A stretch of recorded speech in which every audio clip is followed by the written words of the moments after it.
বিশ্বনবী মসজিদে নববীতে নামাজ পড়ছেন।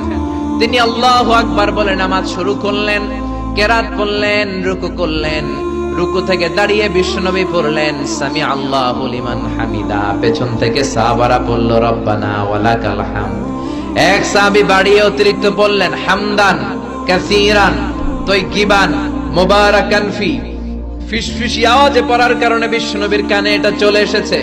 নামাজের পর বিশ্বনবী বললেন, আমি রুকু থেকে দাঁড়িয়ে পড়েছি সামি আল্লাহু লিমান হামিদা।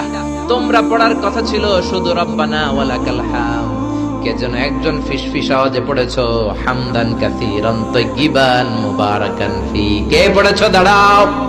কোন সাহাবী দাঁড়ায় না ভয়ে। বিশ্বনবী অভয় দিয়ে বললেন, কিছু বলবো না। কে পড়েছো? দাঁড়াও। এক সাহাবী দাঁড়িয়ে বললেন, ও নবী আমি পড়েছি। বিশ্বনবী বললেন, এটা তো আমি শিখাই নাই, কই পাইলা, কেন পড়ছো? সাহাবী বলে, নবী গো, আল্লাহর তাসবিহ অল্প পড়লে আমার পোষায় না, এই জন্য আমি একটু বাড়িয়ে পড়েছি। আল্লাহু আকবার। বিশ্বনবী বললেন, ভয় পেও না, বিচলিত হয় না।